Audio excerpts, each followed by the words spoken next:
Bom dia, boa tarde ou boa noite, conforme seja o horário que estejam me ouvindo. Dando sequência à série de palestras promovidas pela Casa de Fabiano, estamos aqui no Evangelho segundo o Espiritismo, capítulo 13, que a mão esquerda não saiba o que faz a direita. E hoje a gente vai ver aqui o item 4, que fala dos infortúnios ocultos, né? Então, infortúnios são as desgraças,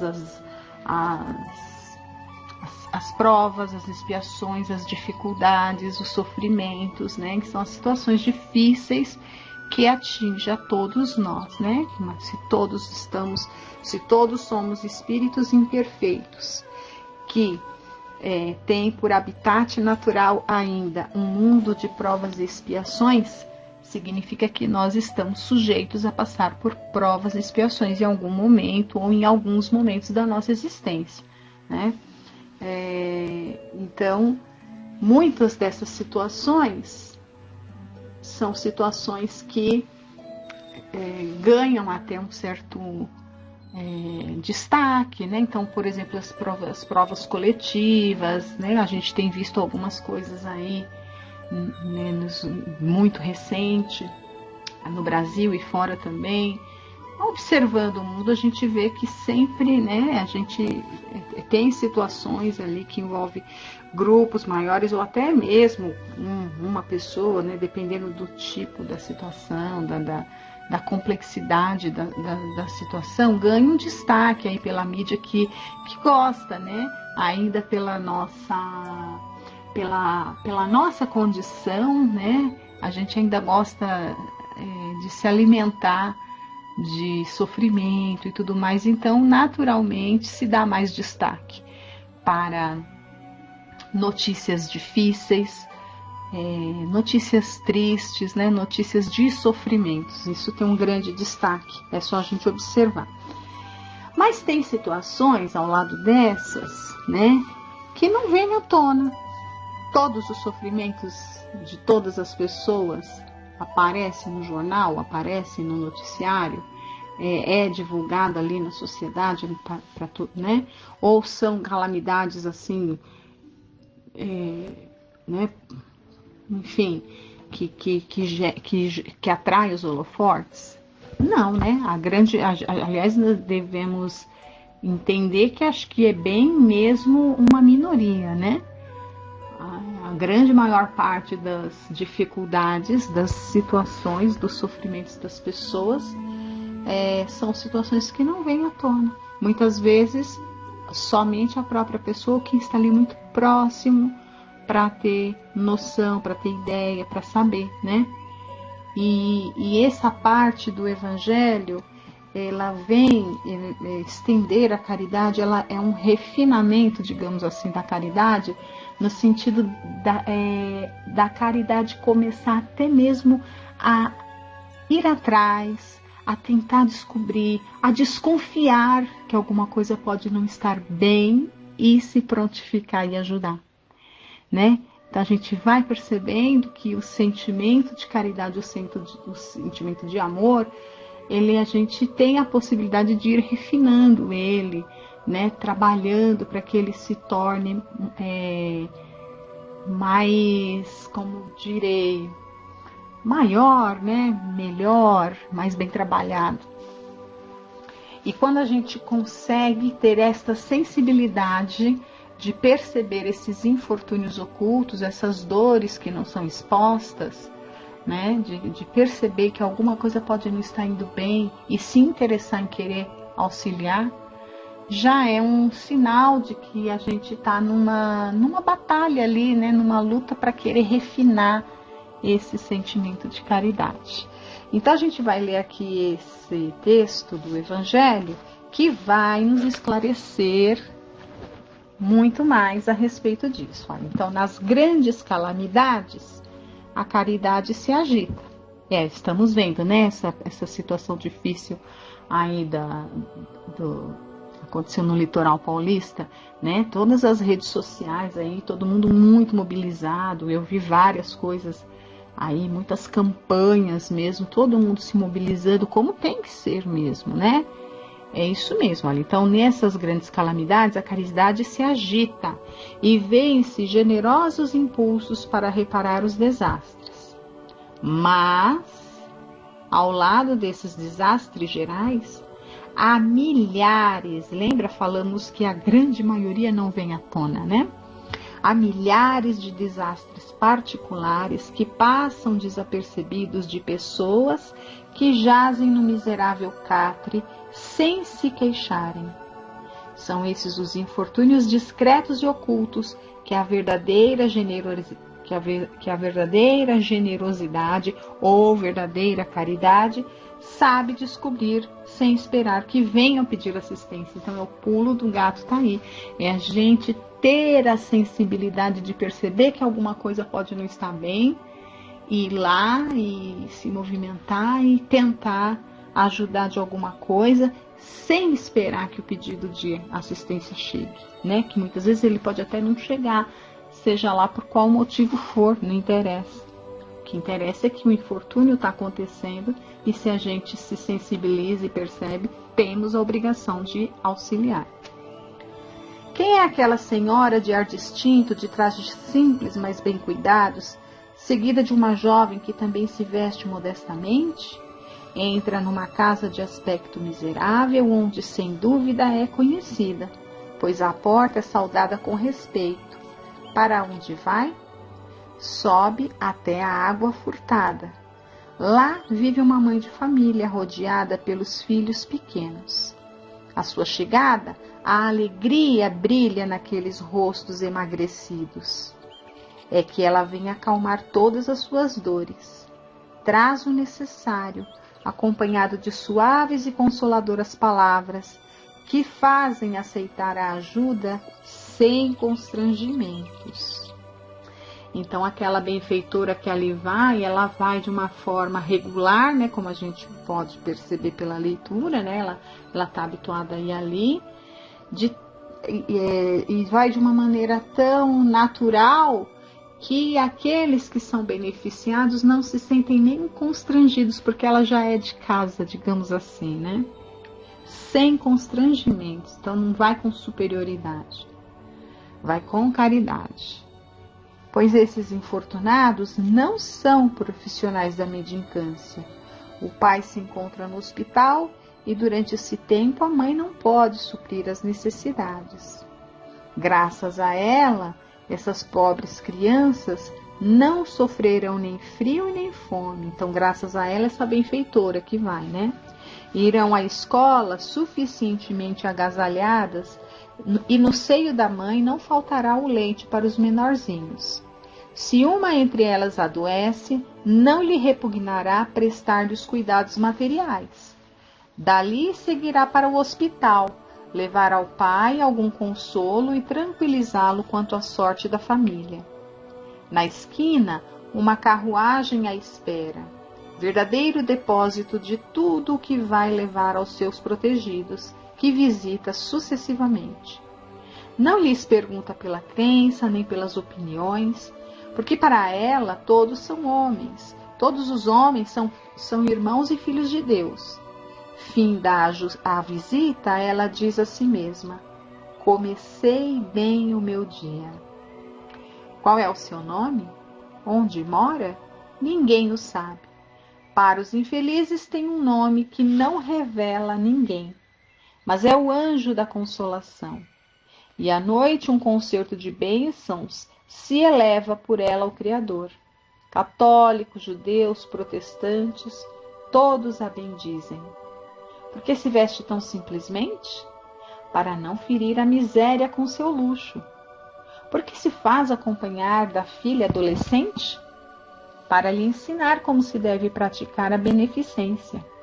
A filha também quer fazer a caridade, mas a mãe lhe diz: que podes dar, minha filha, se nada tens de teu?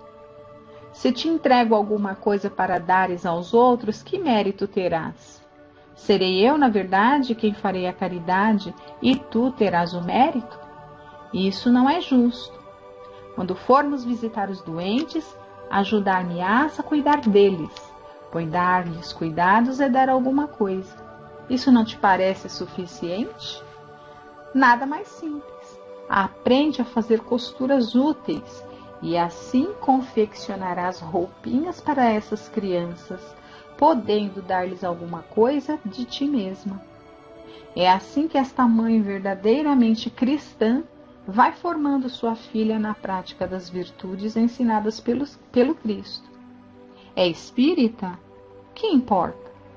Para o meio em que vive, é a mulher do mundo, pois sua posição o exige. Mas ignoram o que ela faz, mesmo porque não lhe interessa outra aprovação que a de Deus e da sua própria consciência. Um dia, porém, uma circunstância imprevista leva à sua casa uma de suas protegidas para lhe oferecer trabalhos manuais. E ela, quando ela vê essa pessoa, ela diz, psiu, ela faz esse barulhinho que a gente faz, psiu, lá, silêncio, Disse-lhe ela, não contes a ninguém. Assim falava Jesus. Então essa história linda, eu particularmente acho uma das histórias mais lindas, assim, narradas no Evangelho. Tem muita coisa linda no Evangelho, O capítulo 6, que é todo ali falado pelo Espírito da Verdade, a gente lê, fica ali inebriado de tanta beleza. O capítulo que trata lá do homem de bem, a gente também fica. Mas essa forma como está escrita, esses infortúnios ocultos, é uma parte que eu gosto de ler e reler sempre, porque eu acho muito tocante, É uma lição que a gente percebe o quanto que a gente está longe de fazer, mas é uma lição é uma história tão simples e tão singela, que eu acho que ela dá para a gente tentar imitar, porque a gente ainda não tem essa condição, de fazer essa caridade verdadeira que essa suposta mãe, Ela é uma parábola isso daqui também, Tá falando, na verdade, essa mãe, no meu entendimento aqui, na minha interpretação pessoal, tá? Que é minha interpretação. Essa mãe não é uma mulher, É a caridade. Está representada pelo verdadeiro sentimento de caridade, E a caridade dá frutos, Então, assim, a filha são aqueles frutos ali da caridade. Ela ensina, a filha a fazer a caridade. Então, esses frutos quer reproduzir aquilo que aquela condição já faz, Então, quer reproduzir, quer que outros reproduzam aquele comportamento. Então, eu acho essa história aqui muito, muito, muito bacana. E eu acho que ela mostra, ela é um exemplo de como que a gente tem que tentar imitar, gente. Imitar, porque a gente ainda não tem essa condição de fazer naturalmente como está aqui, Mas que a gente aprenda a imitar, tendo o hábito, é um exercício. Às vezes a gente tem vontade, sim, de querer, Mas imitar a atitude de fazer isso, da última frase, silêncio. Não conte nada a ninguém, ninguém precisa saber. É exercício. E fazemos isso uma vez, e duas, e 10, e vamos fazendo, Para que um dia isso seja natural. Eu acho essa história fabulosa. Ela ensina tudo e mais alguma coisa, Não distingue a quem ajudar, ajuda a todos, Não tem limite, Não constrange. Então, é muito ensinamento aqui, E, sobretudo, nesse quesito, vai atrás daquilo que não aparece, Então, já é um suprassumo já do sentimento de amor, Ir atrás daquilo que não aparece.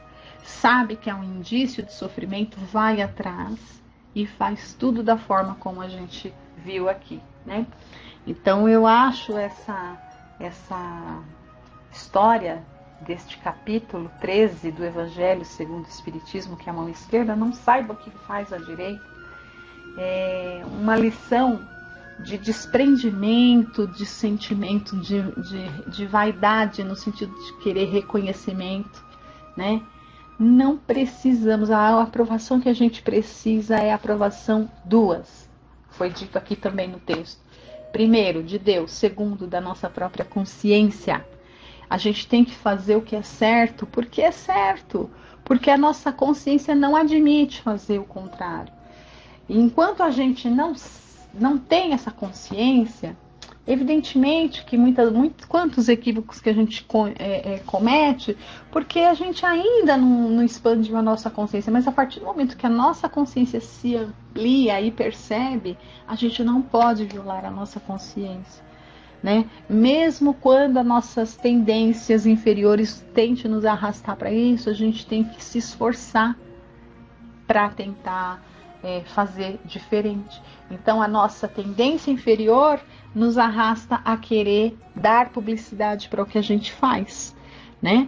Mas aquela nossa consciência superior que quer alcançar um algo a mais, quer ir para um outro nível de consciência, ela vai dizer assim: segura essa vaidade e diga assim: olha, silêncio, ninguém precisa saber. E continuamos fazendo, levando aquele secreto até frustraçãozinha de, puxa vida, né? Ninguém soube. Mas é assim, de exercício em exercício, que a gente vai aprendendo, conseguindo a melhorar, né? Fazer os esforços que devemos fazer, né? Para nos tornarmos verdadeiros espíritas, verdadeiros cristãos, pelos esforços que a gente está empreendendo em vencer as nossas dificuldades, melhorar a nós mesmos, né? A deixar de lado é esforço, não é uma coisa fácil, né? A nossa condição ainda não está a gente ainda não tem isso de uma maneira natural, como no caso dessa, entre aspas, mãe aqui da história, né? Mas que a gente comece a trabalhar para que isso vá ficando natural na nossa vida. E para terminar, porque, ixi Maria, agora que eu vi a hora aqui, 17 minutos já, eu vou ler uma mensagem aqui do livro Rumo Certo, uma mensagem que foi dada por Emmanuel através da psicografia do Chico, né? Olha, irmãos necessitados, é preciso compreender, mas compreender substancialmente, que nem todo mendigo é aquele que te requisita socorro material. Muito mais que os irmãos em penúria do corpo, solicitam-te amparo aqueles outros companheiros em aflição ou desvalimento na vida íntima, a te pedirem apoio e consolação. A gente precisa ter os olhos de perceber esses que estão às vezes muito perto de nós, né? Muito ao nosso lado. E às vezes a gente querendo ir lá fazer a caridade lá na rua, tal. Tem que fazer também.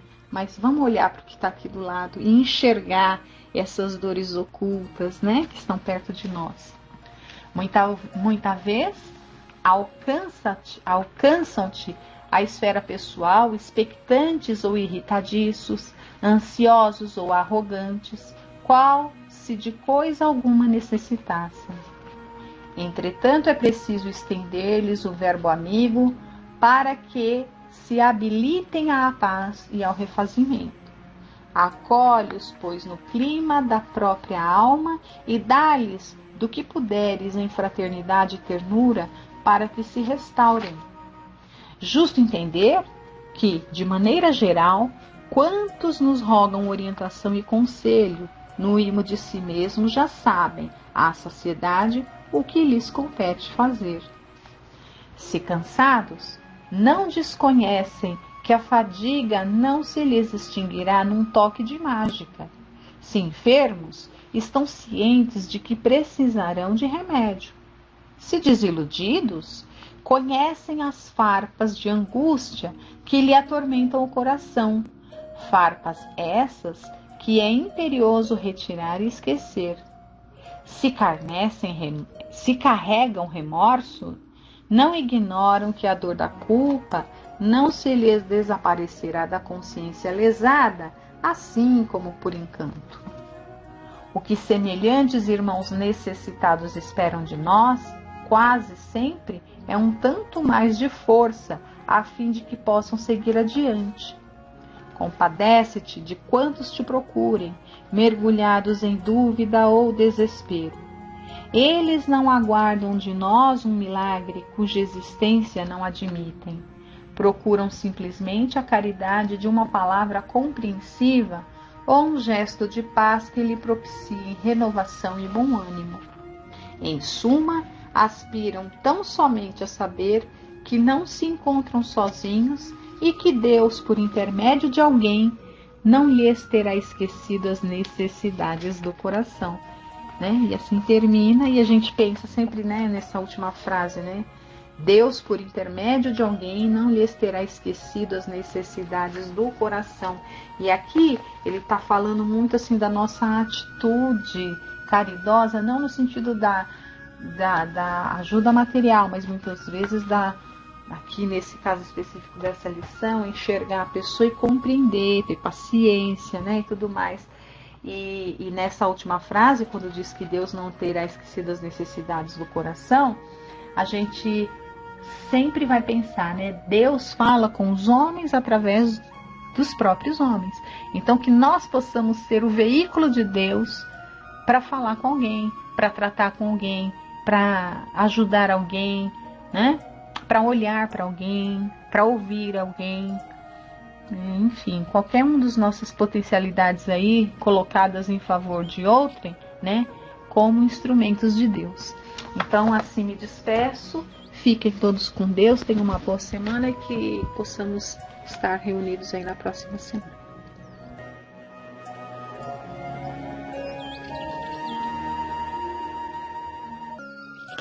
Boa noite a todos. Agora, na segunda parte das nossas reflexões, hoje nós vamos ver uma mensagem, uma comunicação de um espírito sofredor. Esse texto está no livro O Céu e o Inferno, escrito por Allan Kardec, está na segunda parte desse livro. Kardec colocou diferentes comunicações dadas por os espíritos em diferentes condições evolutivas. Ele separou essas mensagens em graus evolutivos desses espíritos, das mensagens desses espíritos. Já vimos um caso de espíritos felizes, um outro de espírito em condições medianas, e hoje veremos uma comunicação de um espírito desencarnado, um espírito sofredor, e que está na segunda parte, né, do Livro dos Espíritos, como eu já falei, no capítulo 4. O nome é Ferdinand Bertin. Um médium de Havre equivocou o espírito de pessoa dele conhecida, que respondeu: quero comunicar-me, porém não posso vencer o obstáculo existente entre nós. Sou forçado a deixar que se aproximem estes infelizes sofredores. Então aqui vemos que a manifestação do espírito não foi espontânea, né? Ele foi invocado pelo médium que o conheceu quando encarnado e o espírito se manifestou. Vemos aqui que esse espírito está sofrendo mesmo no momento em que está sendo invocado, pois outros espíritos o acompanham. Vejamos a comunicação. Seguiu-se então a seguinte comunicação espontânea. Eu vou ler o que ele disse. Estou num medonho abismo, auxiliai-me, ó meu Deus. Quem me tirará desse abismo? Quem socorrerá com mão piedosa o infeliz tragado pelas ondas? Por toda parte o marulho das vagas, e nenhuma palavra amiga que me console e ajude neste momento supremo. Entretanto, esta noite profunda é bem a morte com seus horrores, quando eu não quero morrer. Ó meu Deus, não é a morte futura, é a passada. Estou para sempre separado dos que me são caros. Vejo o meu corpo e o que há pouco sentia era apenas a lembrança da angustiosa separação. Tende piedade de mim, vós que conheceis o meu sofrimento.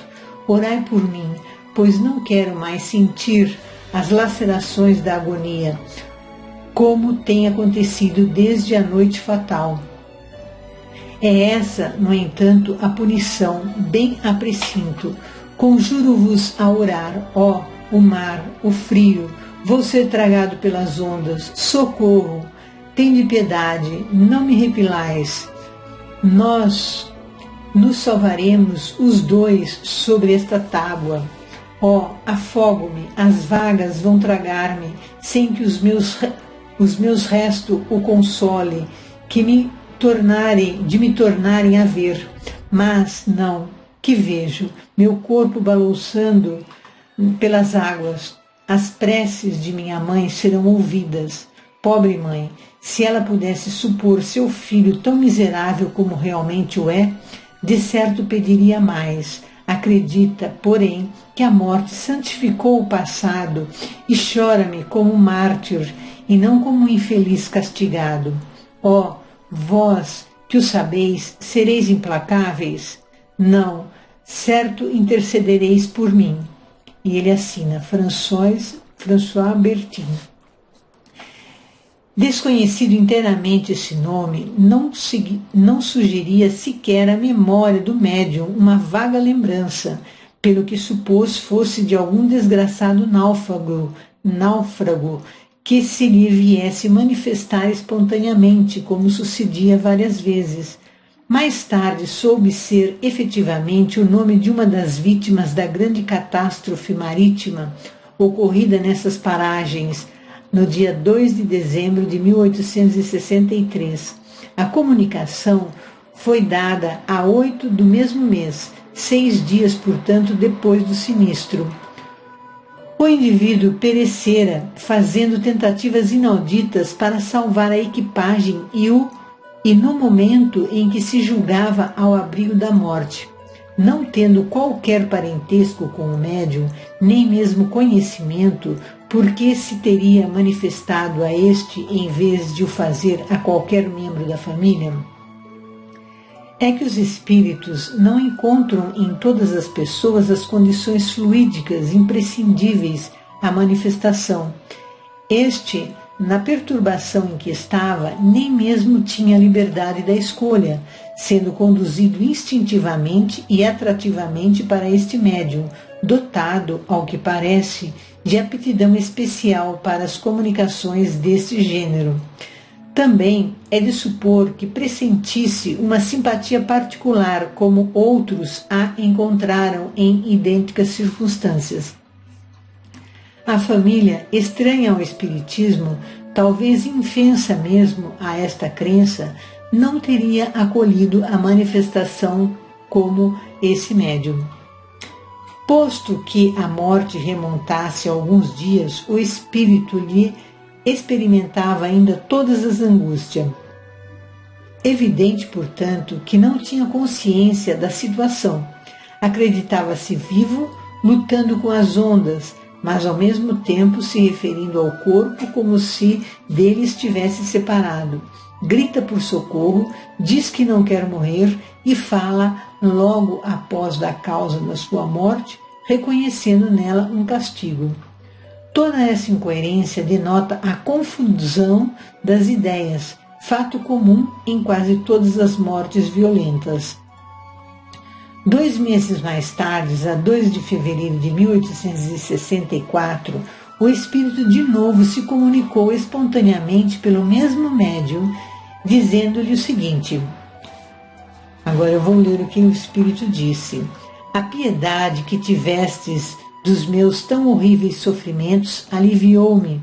Compreendo a esperança, entrevejo o perdão, mas depois do castigo da falta cometida, sofro continuamente e se por momentos permite Deus que eu entreveja o fim da minha desventura, devo-o às preces de caridosas almas apiedadas da minha situação. Ó esperança, raio celeste, quão bendita és quando te sinto despontar-me na alma. Mas, ó, o abismo escancara-se, o terror e o sofrimento absorvem o pensamento de misericórdia. À noite, sempre à noite, a água, o bramir das ondas que me tragaram, são apenas pálida imagem do horror em que se envolve o meu espírito. Fico mais calmo quando posso permanecer junto de vós, pois assim como a confidência de um segredo ao peito amigo nos alivia, assim a vossa piedade, motivada pela confidência da minha penúria, acalma o sofrimento e dá repouso ao meu espírito. Faze-me bem as vossas preces, não me as recuseis. Não quero reapossar-me desse hórrido sonho que se transforma em realidade quando o vejo. Tomai o lápis mais uma vez, muito me aliviará o comunicar convosco. Dias depois, numa reunião espírita em Paris, dirigiram-se a este espírito as seguintes perguntas, por ele englobadas numa única comunicação e mediante outro médium na forma abaixo. Eis as perguntas. Quem vos levou a comunicar espontaneamente pelo outro médium? De que tempo datava a vossa morte quando vos manifestastes? Quando o fizestes, parecieis duvidar ainda do vosso estado, ao mesmo tempo que externáveis angústias de uma morte horrível. Tendes agora melhor compreensão dessa situação? Dissestes positivamente que a vossa morte era uma expiação. Podereis dizer-nos o motivo dessa alternativa? Aliás, dessa afirmativa? Isso constituirá ensinamento para nós e ser-vos-á um alívio. Por uma confissão sincera fareis jus à misericórdia de Deus, a qual solicitaremos em nossas preces. Então agora o Espírito responde. Em primeiro lugar, parece impossível que uma criatura humana possa sofrer tão cruelmente. Deus, como é penoso ver-se a gente constantemente envolta nas vagas em fúria, provando incessante este suplício, este frio glacial que sobe ao estômago e o constringe. Mas de que serve entrever-vos com tais cenas?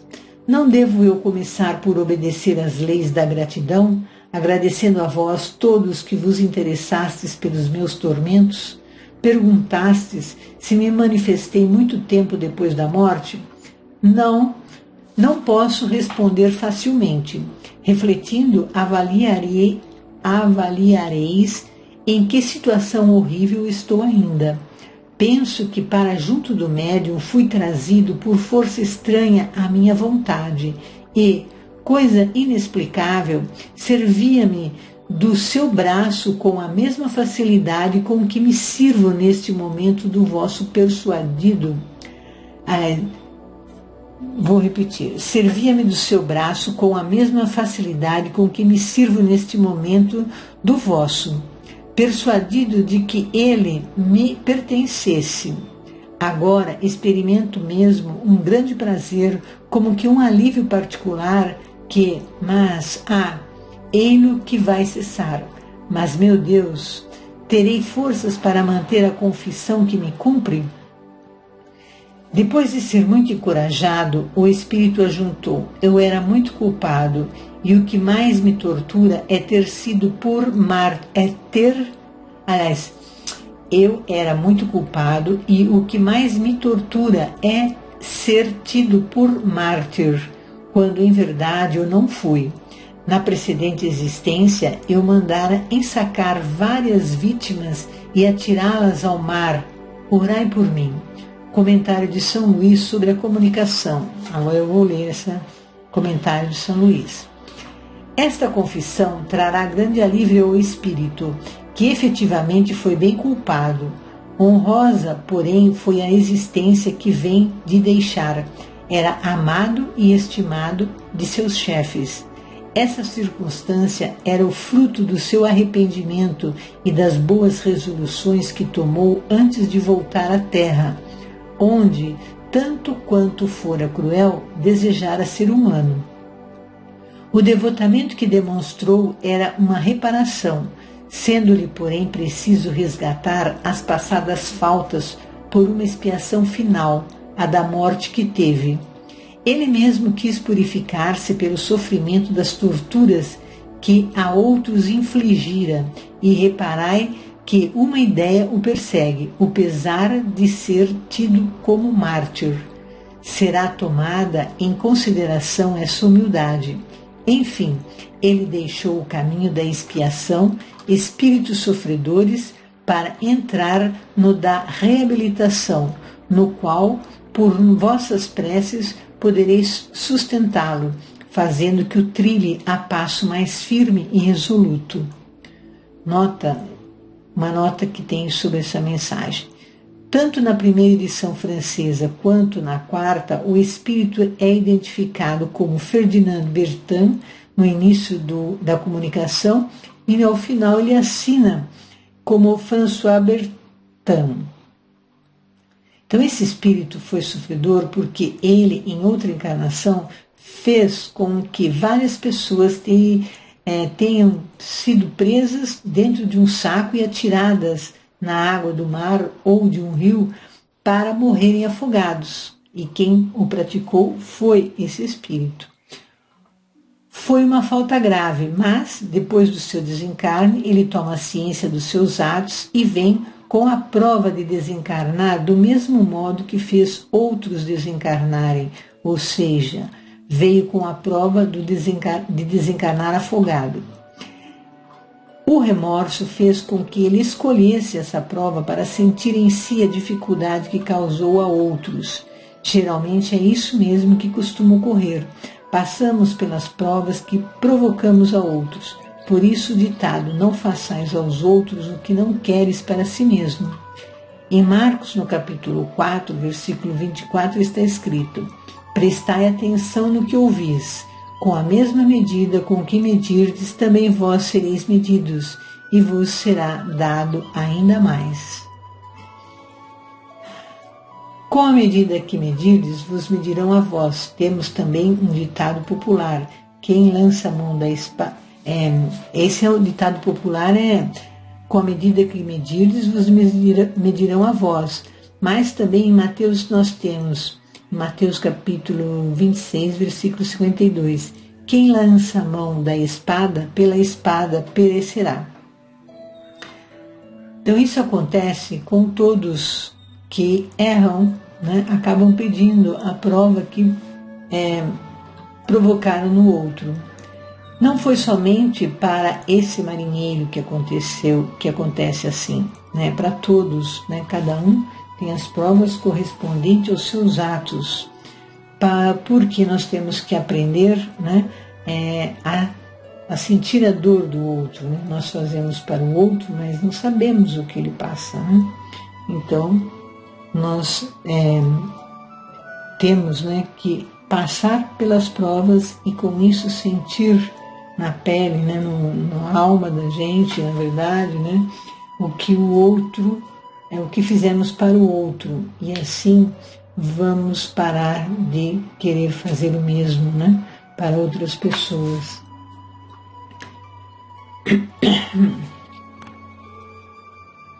A vivência desse marinheiro serve de reflexão para nós. Fizemos algo parecido um dia ou cometemos esse erro muitas vezes, quer dizer, nós erramos em alguma questão algum dia, ou fizemos alguma coisa parecida, cometemos um erro, esse erro antes, muitas vezes.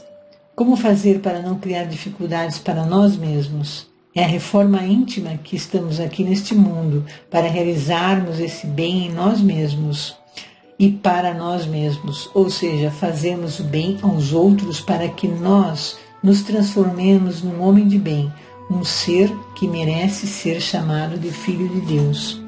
Jesus disse que devemos convidar à mesa aqueles que nada têm para retribuir. E então podemos ser reconhecidos como Filho de Deus. No Evangelho está assim escrito em Lucas, no capítulo 14, versículo 12 a 15. E dizia também ao que tinha convidado, Jesus dizia, né? Quando deres um jantar ou uma ceia, não chames os teus amigos, nem os teus irmãos, nem os teus parentes, nem vizinhos ricos, para que não suceda que também eles se tornem a convidar e te seja isso recompensado. Mas, quando derdes um banquete, chama os pobres, aleijados, coxos e cegos, e serás bem-aventurados, porquanto não tem com que te recompensar, porque recompensado te será na ressurreição dos justos. E ouvindo isso, um dos que estavam com ele à mesa disse-lhe: Bem-aventurados aquele que comer pão no reino de Deus. A história que vimos nos mostra que as leis de Deus são justas e válidas para todos. Aqueles que fazem o mal pode nada acontecer a eles na presente encarnação, mas em outra ele passará pela situação que criou para outro ou para outros. Porque Deus é misericordioso, Ele não dá uma prova que a pessoa não tenha condições de passar por ela. Então o espírito se prepara para reencarnar, na maioria dos casos, Dependendo da prova, o espírito só passa por ela depois de muitas encarnações. Nestas, ele foi adquirindo condições de passar pela prova e aceitá-la sem murmurar contra Deus. Muitos colocam a culpa em Deus quando algo grave acontece a ele, mas Deus quer que aprendamos a amar ao próximo como a nós mesmos. E assim passamos pelo que fizemos o outro passar, para que não queiramos mais desejar ao outro o que não queremos para nós. Esse exemplo, colocados pelos próprios, todos os exemplos que os Espíritos colocaram para nós nesse livro, e através de Kardec, e registrado